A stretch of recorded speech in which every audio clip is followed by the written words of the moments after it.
All the years I went to school, never been part of a lockdown. We did have some bomb threats where they stuck us outside for a little while.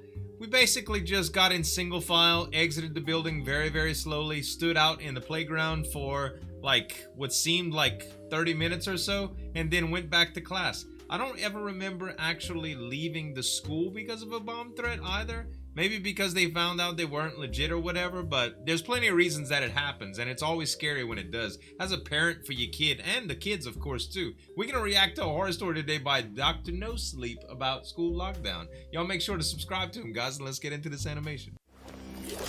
Dr NoSleep. I violently gasped for air as I was jolted back to consciousness. My neck ached, and my mouth felt like sandpaper from the unnaturally dry air around me. Wow, At first, everything was blurry. A curse brought upon me by genetically poor eyesight. I fumbled around for my glasses, only to accidentally step on them as I tried to get to my feet. To my luck, they didn't break. Thank goodness, you're lucky. I croaked out as I put the glasses on. That's when I realized I was in a classroom, but not just any random one. It was the place I'd suffered through countless math lessons throughout my short tenure at high school. Really? Is there anyone there? I asked again. I tried to figure out what had happened prior to my strange slumber, but my memory remained hazy. It felt as if I'd slept for days, snatched out from my day-to-day life to be thrust into some kind of bizarre nightmare.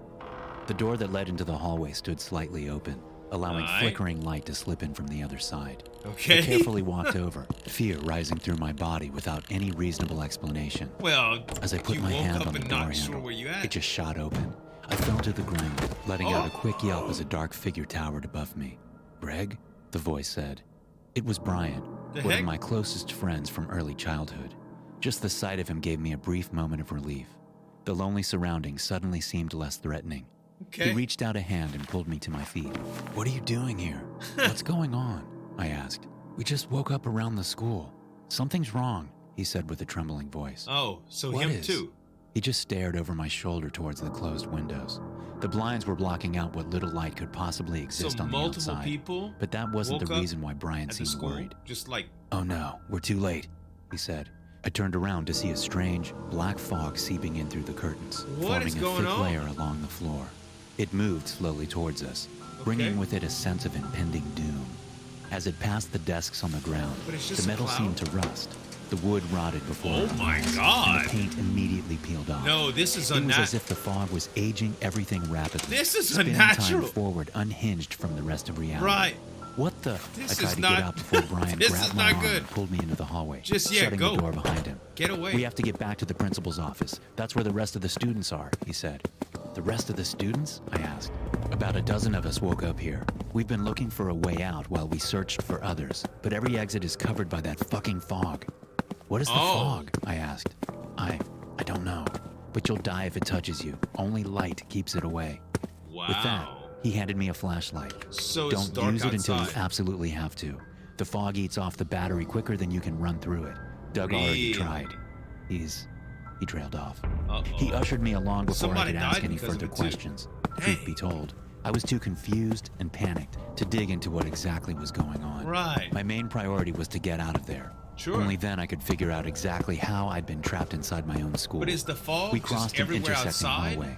I took a brief pause to glance into each of the branching off parts. There were walls of darkness blocking off each way, funneling us towards the principal's office. The fog itself was dangling around a flickering light, seeming to feed off its warmth. For each passing second, the light grew dimmer before darkening completely. Wow. Then it started seeping towards the hallway. It's Come on, we don't have consuming the much light time, as it Brian goes. yelled. But we were too late. This is The wicked, bulb at the dude. end of our destination shattered into a million pieces, causing glass to rain down onto the floor. Why not just a flicker break a of light window? was all that remained before the fog overtook the path ahead. The door to the principal's office was just visible around the corner, but without the light, it quickly got consumed by the fog. No! Brian screamed in defeat. On the other side of the door, we could hear a few panicked screams. At first, they were filled with agony, but as their flesh was stripped off the student's bone by the rapid passage of time itself, the screams turned to dry groans. The voices that cried out were aging, fading away in the vast darkness.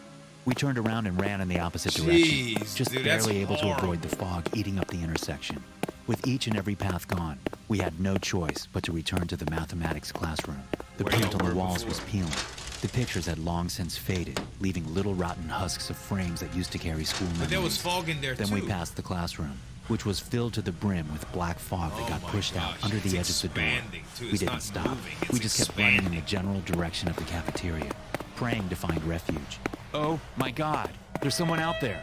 A voice called out from the cafeteria. Is it a person? But it didn't matter, because a wall of black fog was blocking our way. Right. Though not as thick as the rest of them, it would kill us unless we kept the darkness at bay. Our flashlights won't work. Flashlight? We have to try, I told Brian. He stared at me for a moment before realizing the hopelessness of our situation. I mean, it's he true. nodded in hesitated agreement as the other students were calling back, us from the other side, you can only try maybe telling us to forward. hurry up. Then we turned our flashlights on, an action that immediately started pulling the fog towards us. Right. It swirled around the light, eating it up.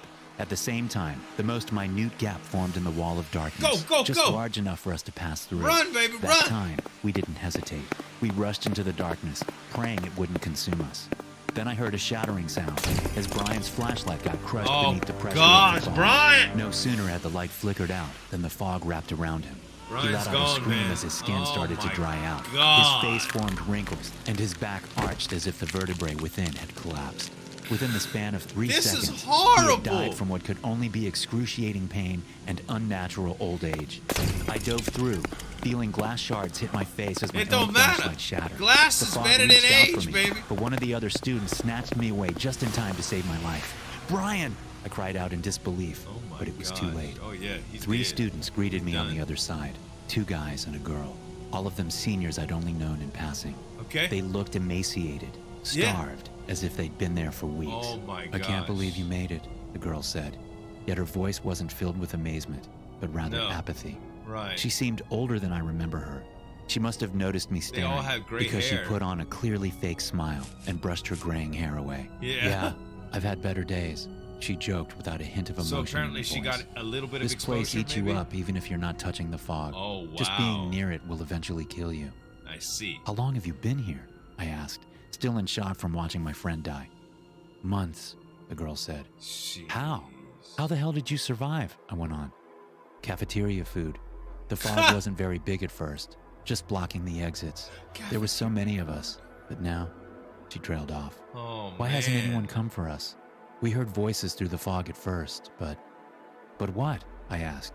We haven't heard from the outside world in weeks. Oh, That's my if it's gosh. even out. She was cut off by the fog leaking into the cafeteria. The doors aged enough to just break under its pressure. Oh God, one of the guys let out. This is it. The fog washed in over the students. They didn't even try to fight it anymore. They just They'd given wanted to up finish weeks ago, with- yeah. just waiting to die. Yeah. But I wasn't ready yet. I crawled on my back away from the incoming wave of darkness. The girl let out a final sigh as her lungs got too dried out to hold in any air. Poor Despite thing. the obvious agony, she almost sounded relieved to finally be free. Well, Within a that few was seconds, I was horrible. surrounded, Can you meaning imagine? any chance of survival was a hopeless fever dream.